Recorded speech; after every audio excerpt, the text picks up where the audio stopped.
aku nggak bagus jadinya karena perfection bukan perfection ya, ideal tubuh itu karena harus punya payudara at least B cup gitu. Dan aku kan A cup, AA cup gitu, jadi aku merasa ini selalu kurang gimana.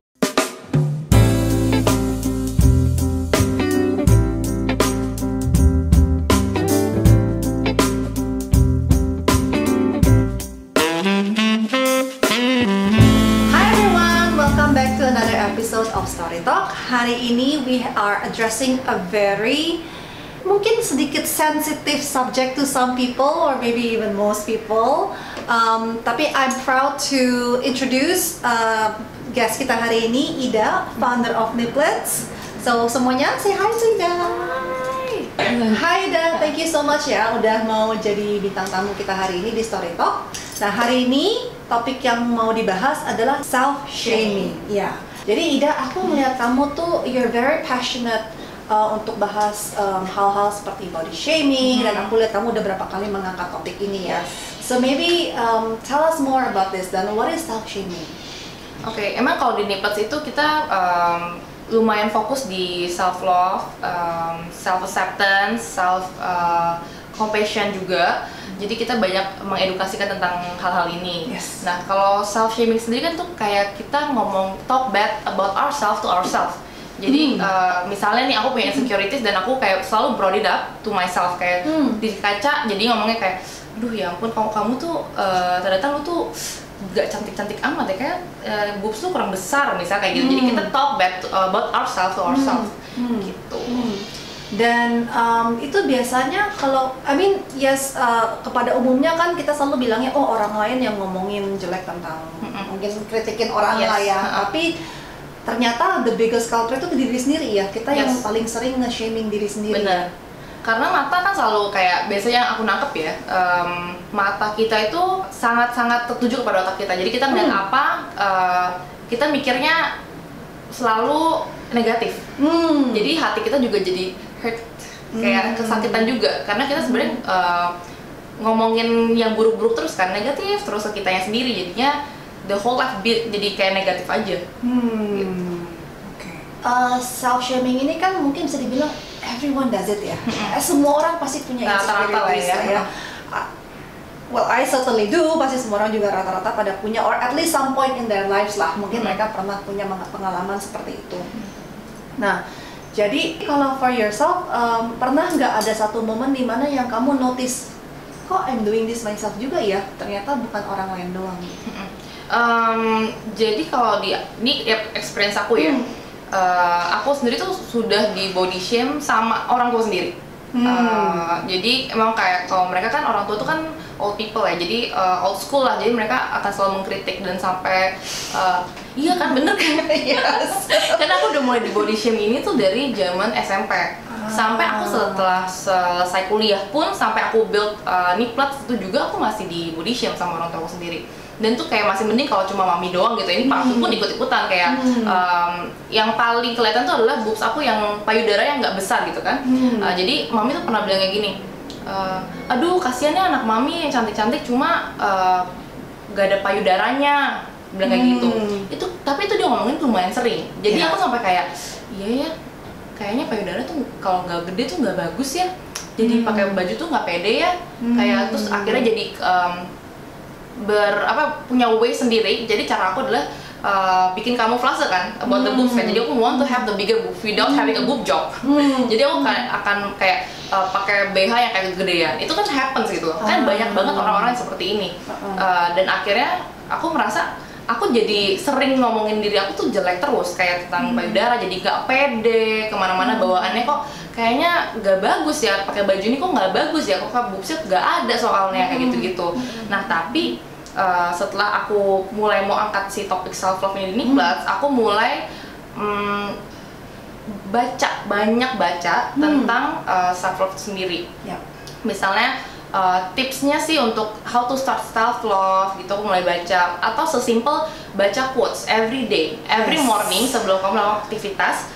Coba deh baca satu, mungkin quotes itu kan pendek ya, cuma satu kalimat aja, tapi itu sangat-sangat positif dan membangun. Dan itu buat aku it works. Jadi karena aku melakukan ini selama 1 bulan, aku lama-lama aku bisa accept kayak, oh ternyata your boob is fine, kayak nothing's wrong with it. Kamu memang boobsnya nggak besar, tapi juga kamu nggak perlu besar-besarin.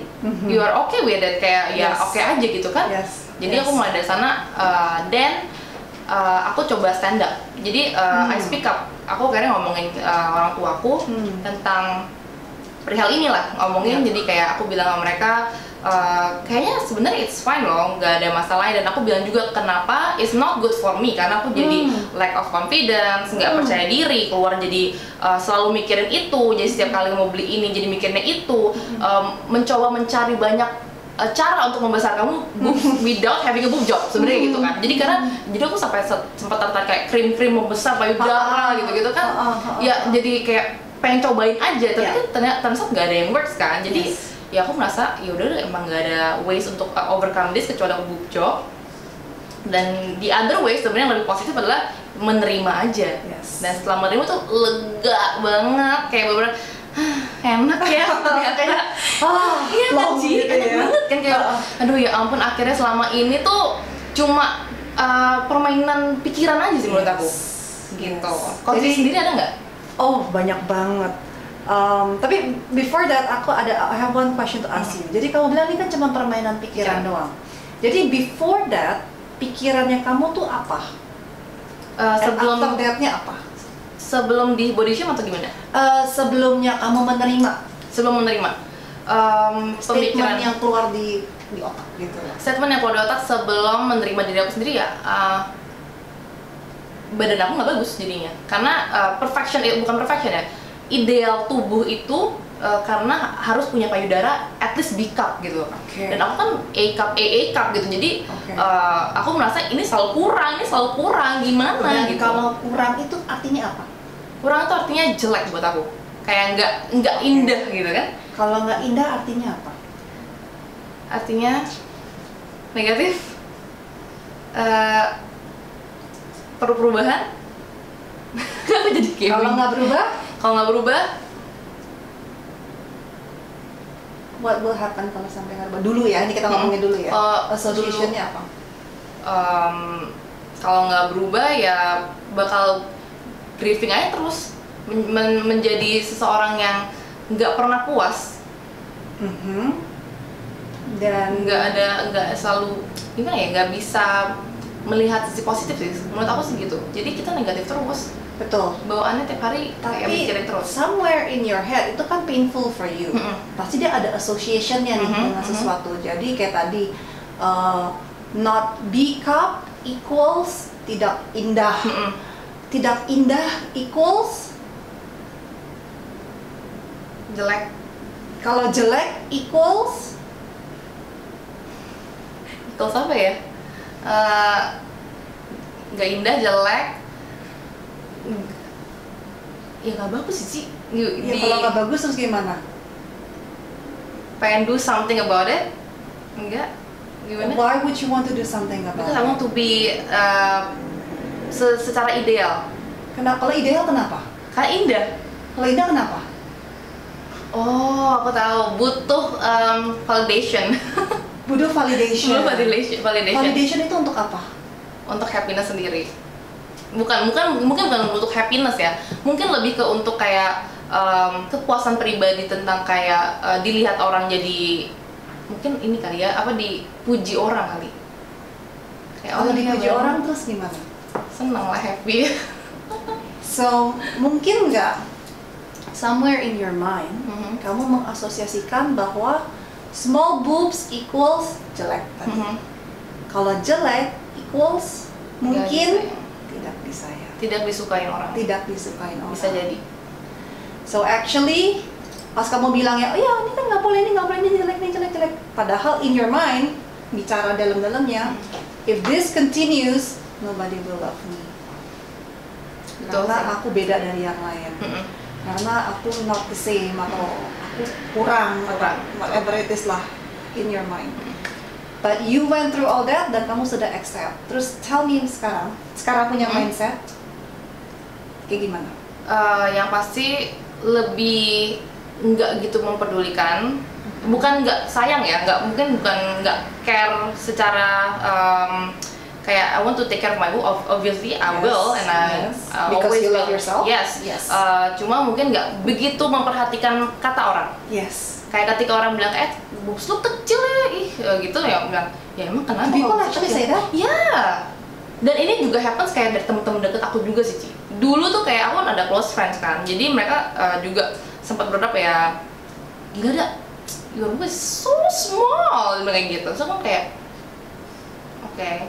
Jadi itu dulu waktu aku masih dengan posisi yang yang jadi equals jelek itu loh, Ci. Yes. Tapi aku sekarang sih kalau dibilang kayak gitu ya, so what? Kayak I love it. It's boobs, punya nipples juga, so functionnya masih it works okay gitu kan. Nggak ada yang salah dengan boobs kecil gitu. Jadi aku udah menerima itu kan. Jadi ketika ada orang ngomong, aku stand up to talk about it, kayak ya accept it. Yes. What's your problem? Kayak apa sih salahnya kalau boobs gue kecil sama lo gitu? Iya. Gitu. Tapi where does the strength come from? Strength-nya dari self-acceptance itu sih. Ketika kita accept kan jadi kita punya keberanian untuk stand up ngomong itu dan untuk fight the body shamers ini. Yes. Gitu. Jadi kalau boleh mungkin aku sedikit summarize, when you start accepting it, you start loving it, you found love from within. Ternyata kita nggak butuh love dari luar ya untuk validasi. Benar. Ternyata yang paling penting adalah Dari diri sendiri. dari diri sendiri. Yes. When you can find that inner love yang bisa kita pancarin keluar, hey, ternyata jadi enteng ya. Parah. Parah itu. Tapi enak banget sih, emang udah ketika udah accept tuh jadinya hidup tuh lebih ringan aja sih, nggak terlalu banyak.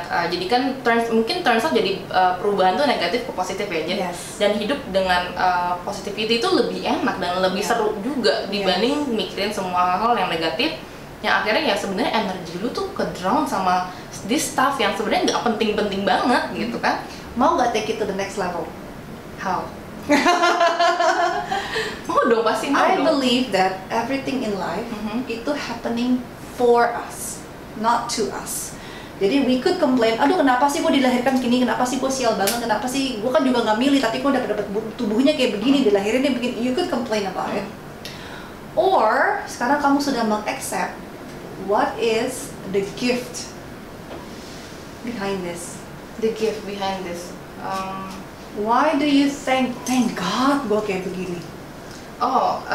Jadi menurut aku karena aku udah melalui proses ini ya, aku juga bisa the gift-nya ya, menurut aku tuh bisa sharing sama orang sih. Yes. Dan aku bisa, karena menurut aku nih banyak banget orang-orang perempuan-perempuan yang kurang lebih sama lah dengan insecurity seperti ini, selalu kayak abusing ya, jadinya words abusing ya ke diri kita sendiri. Dan aku turns out bisa punya pengalaman positif dan aku bisa share. Ya semoga banyak yang bisa get the experience, terus juga mulai starting to self love juga, self accepting juga. Sebenarnya it's not that bad, your boob is not that bad. Mungkin insecurities lain ya, mungkin your belly fat is not that bad gitu kan, kayak gitu. Tapi how about for yourself? Yes, it becomes jadi satu contribution buat kamu, buat humanity, buat orang lain kan itu jadi satu yang bisa kamu share ke orang. Tapi what about yourself? Is there a gift behind this? Mungkin kalau you're born with DDD cup boobs, life would be definitely different. Tapi what did you get from this life, with these experiences, dengan kamu bisa stand up for yourself? What did you get from there? Lebih ke confidence tuh pasti ya, cuma feel grateful sama blessed sih. Karena kita punya, ya kita tuh sebenarnya kayak imperfection makes it perfect kan sebenarnya. Yes. Jadi ya feel blessed, feel so grateful. Turns out ya badan kita ya apa adanya, dan ya it's just nice gak sih dikasih dengan body seperti ini, ya udah gitu. Jadi gak usah terlalu memusingkan banget, terus bisa lebih positif lagi dalam hidup gitu. How about mungkin dari cara berpikir kamu, dari mindset kamu, dari your your view of life mungkin. Banyak yang berubah sih semenjak bisa accept itu. Kayak aku bilang sih Cik, ketika mikirnya semua jadi apa ya, selalu aku jadi sekarang belajar untuk mengambil nilai positif di setiap aspek kehidupan.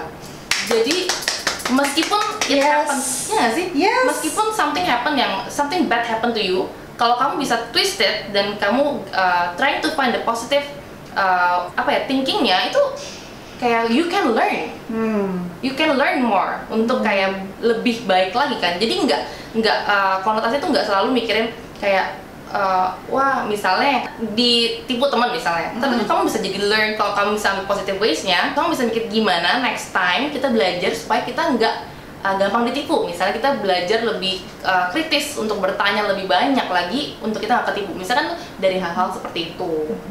Jadi ya selalu ambil positifnya, itu sih yang aku nangkep banget. Dan ini prosesnya panjang banget Ci. Jadi mungkin dari insiden ini kamu jadi master the art of self-talk. Self-talk bukan cuma self-talk doang ya, tapi master the art of giving meaning to a situation. Yes. Dan kira-kira dengan ilmu ini, how would this help you in life? Memudahkan segala jalan sih. Exactly. Memudahkan segala jalan. Exactly. So sometimes, you know, when we have problems, itu tuh sebenarnya it's the way for our soul untuk asal kita untuk ngajarin kita untuk there's something else behind it. Yes. Ini sih emang itu prosesnya lama sih Ci.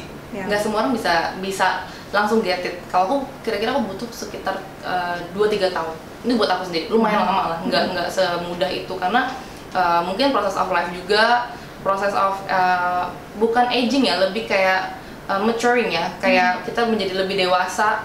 Awareness-nya. Iya, awareness-nya ya. Awareness-nya. Tadi kan kamu nanya kalau aku sendiri gimana kan? So for myself, aku juga I experienced it, tapi like masih gini sih, emang bener yes dari orang, body shaming dari orang, yes dari kecil malahan.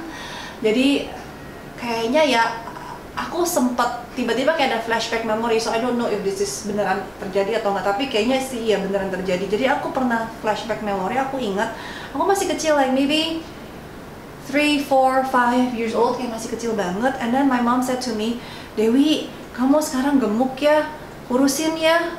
And I was like 3, 4, 5 years old. Terus aku bilang, oh okay, Mom.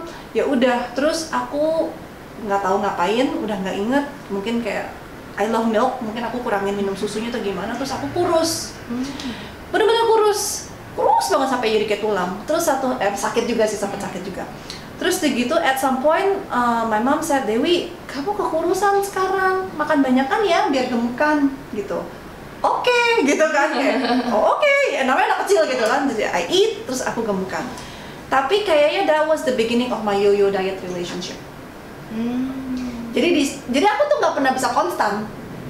Tahu-tahu gemuk, tahu-tahu kurus, tahu-tahu gemuk, tahu-tahu kurus, tahu-tahu gemuk, tahu-tahu kurus, tahu-tahu gemuk, tahu-tahu kurus. Kalau lagi lelah ya gemuk. Nanti satu titik yang, aduh gue udah capek gemuk, ya udah kurus dikit. Tapi nanti ada satu titik yang, oke, gue gemuk lagi gitu. Jadi there is always that thing.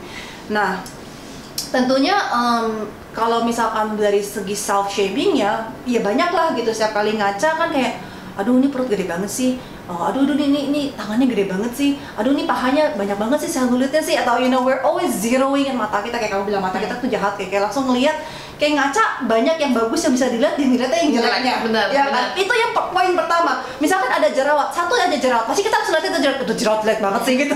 Padahal mungkin kita punya mata yang indah, hidung yang indah, bibir yang indah, nggak dilihat yang jeleknya doang.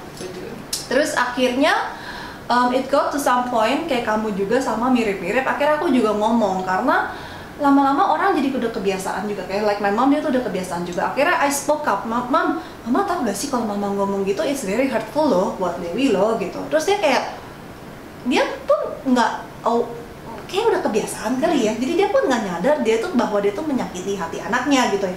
Ya tentunya orang tua mana sih yang menyakitin hati anaknya gitu kan. Jadi semenjak itu memang dia try her best not to say anything, but I can still see it in her eyes. Soalnya kalau ngeliat masih kayak this look nggak approve. Kayak nggak approve. Nah, terus for the longest time aku juga struggling with mendapatkan validasi itu. Dan ternyata similar like you, aku baru menyadari bahwa kenapa sih emangnya gue butuh validasi ini. Karena in my mind I associated with being fat itu jelek, being jelek itu nobody loves me, or in my case my mom don't love me. Jadi actually sebenarnya yang kita sakit hatinya tuh karena kita berasa kita nggak disayang. Nah, terus similar journey like you, akhirnya aku juga went through the stage yang ternyata validation comes from inside, bukan dari outside. Ternyata aku bisa mencukupi and I could envelope myself with my own love, bukan dari orang gitu kan. Bahkan I have so much love yang gue tuh bisa share ke orang loh, bukannya gue butuh dari orang gitu. Like you, jadi sense of contributionnya keluar gitu. Ya udah sih, terus from there I accepted myself. Ya udah memang begini. Doesn't mean that aku nggak mau sehat, aku nggak mau fit, aku nggak mau tone. It doesn't mean that. Tapi I accepted it, and aku udah nggak playing victim. Jadi aku kayak, okay, so what can I do about it? Mungkin makannya dirubah, pola makannya dirubah, mungkin aku coba exercise, mungkin I lebih aktif atau gimana. So I try to do something about it. Terus kayak gitu juga at one point aku ngomong sama si my mom, tapi sebenarnya not necessarily ngomong tentang gemuk ini sih gitu, tapi ngomongin tentang, aku lupa deh aku bring up topiknya apa gitu. Terus aku realize that ternyata selama ini yang aku pikir aku butuh validasi dari my mom, ternyata ini tebak sih ya, but I think I'm right. Ternyata mungkin the way that she could connect with me, karena dia nggak tahu caranya gimana, adalah through tadi dengan ngasih tahu. Maksudnya dia ngasih tahu supaya lebih baik gitu kan. Jadi dia pikir hubungan kita tuh seperti itu gitu loh. Padahal there are so many ways yang kita tuh bisa connect to people, yang kita tuh bisa show our love to people dengan cara yang lain. Tapi karena mungkin dari kecil hubungan, karena aku dari kecil aku nggak di Jakarta kan. So dari umur 6 tahun aku udah sekolah di Singapura, dari itu aku ke Amerika, balik-balik aku udah married. So I've left home dari usia 6. Jadi we don't have that mother-child connection gitu. Jadi dia cuma taunya referensinya pas umur 3 tahun, ya itu koneksinya tuh begitu. So she thought that was the only way she could connect with me, dengan mengkritik. Tapi ternyata akhirnya satu hari aku ngobrol panjang lebar, dan I open up myself to her, dan dia juga open up herself to me. Since then, percaya nggak percaya, dia udah nggak pernah mengkritik lagi loh. Karena mungkin kita udah nyari cara ketemu lainnya lagi gitu. Jadi kayaknya mungkin dia udah nggak ada kebutuhan untuk mengkritik lagi, untuk build that connection. Kayak kadang contoh deh, anak kecil misalkan masih kecil naksir sama tuh cewek, cowok naksir tuh cewek lah misalkan. Dia pingin kenalan tapi dia nggak tahu gimana cara kenalannya karena dia malu. Akhirnya dia ngapain, diledekin lah. Kalau masih kecil banget mungkin ditowel-towel lah, mungkin roknya diangkat lah, diketawain lah, kayak padahal maksudnya kan dia mau kenalan gitu. Tapi karena dia nggak tahu cara build that relationshipnya gimana, they only know how to do it that way gitu. At least dia dapat attention dari ceweknya daripada nggak dapat sama sekali. So I realized that was actually my mom's way of showing her love to me. And I thank God dia begitu, karena she shaped me into who I am today. Jadi looking back, masalah-masalahku, gift-nya apa sih di belakangnya gitu. Dan kalau tanpa itu mungkin I wouldn't be where I am today. Aku mungkin nggak bisa punya strength and power to create satu company, satu brand, karena ya pasti kan nggak confident terus, takut terus, nggak berani maju, takut dikritik orang atau apa. Karena because of all those pain yang dikasih sama dia, I turn it into this power yang aku jadi kayak thank God I have this mom. Without this mom mungkin nggak ada Dewi sekarang, mungkin aku nggak ada sekarang gitu. I'm not who I am today. Setuju sih, aku juga kurang lebih begitu ya Ci ya. Yeah. Jadi untungnya kita bisa twisted semua, jadi lebih positif. Tapi balik lagi, it's all in here. Yes, setuju. Oke, jadi ada gak Ida, were there certain tips yang kamu lakuin? Kayak tadi mungkin you said baca quotes kayak gitu ya. Ada gak tips-tips lain mungkin di saat orang yang saat ini nih, mereka lagi struggling nih sama ini nih? Baca sih kan pasti, itu ya tadi pertama. Kalau kedua mungkin lihat kaca dan belajar untuk memberikan kata-kata indah kali ya. Ini works juga sih, kayak sebenarnya you are pretty enough, you are enough, you don't need to add anything or lose anything. Gitu. Kalau udah bisa accept itu, akhirnya ketika ada orang yang trying to bring it up, mungkin bisa diajak diskusi. nggak disalahin, cuma diajak diskusi aja. Menurut aku sih gitu. Jadi kayak dari point of view-nya orang ini apalagi kalau jadi turns out close friend ya, itu kayak perlu banget sih untuk diskusi, kayak diajak ngomong juga kayak kenapa sih kok misalnya lu body shame gue terus, dicari masalahnya untuk diomongin juga, akhirnya kan bisa ketemu solusi bareng-bareng gitu, tanpa ruin the friendship. Ya, oke. Kalau dari aku sih ada beberapa tips yang aku belajar along the way. Pertama yaitu I am enough. I am enough is such a powerful statement. Jadi sering kali itu kita nggak bisa achieve what we want, atau kita berasa kita insecure atau nggak confident karena because we don't feel enough. Tadi not pretty enough, not slim enough, not rich enough, not white enough, not black enough, not what enough, not tall enough, not short enough, not old enough, not young enough, whatever lah. I am always never enough. Jadi dengan statement I am enough ini it's very powerful. Nah ini aku belajar dari Marissa Peer. Kalau dia sih ngajarinnya to always have it everywhere. Jadi kayak misalkan kita tiap hari ngaca, misalkan sikat gigi gitu ya, taruh di kacanya. Misalkan kita lagi mau ngapain, ada tembok sebelah ranjang, taruh di tembok. Taruh di mana? Karena balik lagi mata kita kan terbiasa apa yang kita lihat itu direkam. Jadi kita sering merekam I am enough, secara verbal juga diomongin I am enough. You start believing it. Awalnya kayak apa sih, no I'm not. Tapi lama-lama you start believing it. Terus kedua tips yang aku belajar juga, yang sekarang aku juga lagi praktekkan adalah setiap hari sambil ngaca, kamu fokus ke satu mata aja. Itu ya left or right, terserah. Pokoknya mau ngaca, kamu lihat ke mata satu, fokus aja. Boleh bolak-balik, tapi fokus satu aja. And then say I love you 10 times setiap hari. Ini deep sih. Karena impact-nya ke diri sendiri bakal beda-beda juga. Yes, and to your soul. Soalnya orang percaya kan mata itu jendela to your soul. So when you look deep into your eyes and you focus and you just look and say I love you, I love you, I love you. Awalnya mungkin kayak gue kayak orang gila yang ngomong kayak gini ya. Karena ya itu dia, it's so easy for us to say I love you mungkin to our favorite pet, to our kids, to our husband, wife, mom, dad. Tapi kalau diri sendiri kenapa rasanya aneh? Karena nggak familiar. So we need to familiarize ourselves. Jadi ngomong kayak begitu. Terus tips yang ketiga, mungkin ini yang lebih bisa digampang dipraktekin juga. Ini aku juga belajar tipsnya dari Marissa Peer. Ada 3 teknik caranya mengurangi atau mengatasi kritis, orang yang kritik. Pertama, bilang thank you for sharing. There is magic in kata-kata thank you for sharing. Jadi misalkan, kok lu gendut banget sih?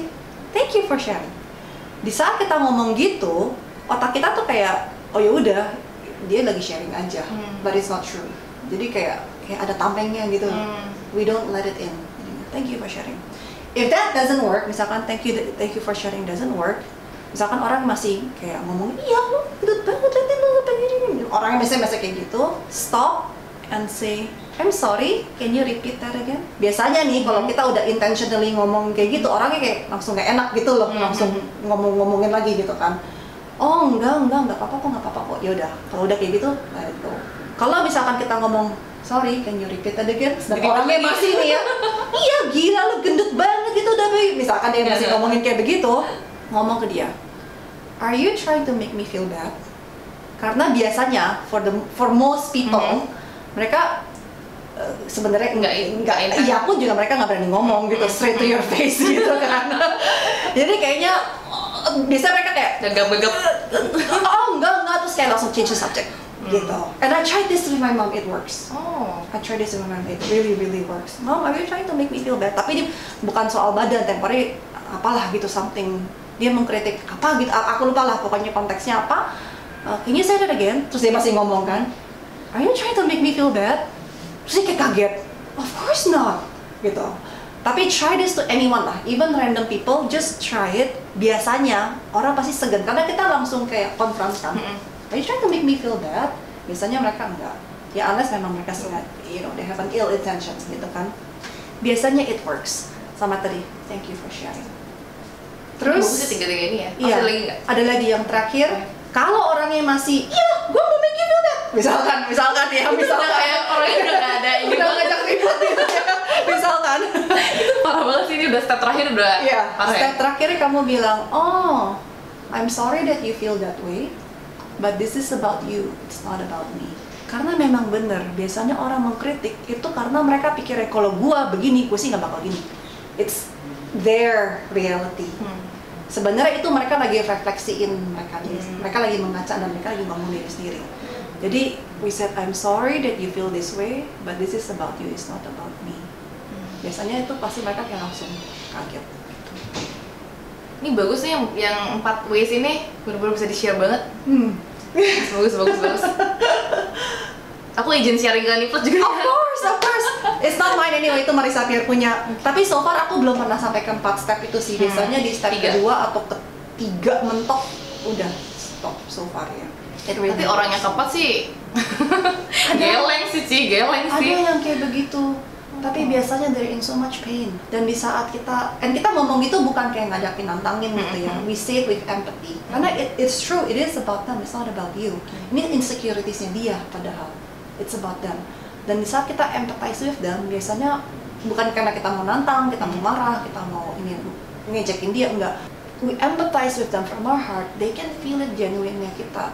Biasanya mereka langsung, iya sih benar sih. Padahal mereka itu lebih kejam lagi ke diri sendirinya mereka daripada ke orang lain. They reserve the worst words kritik ke diri sendiri. Thank you Ci for sharing this. Ini bagus banget. Alright, mungkin Ida one last tips or anything yang mau di-share before we wrap this up? Imperfections makes you perfect. That's it. #imperfection makes you perfect. Okay, so we're gonna close the session. Thank you so much Ida for sharing today, and thank you guys. I hope you guys bisa dapat some tips atau some nuggets, golden nuggets dari Story Talk kali ini, and I'll catch you in the next episode. Bye.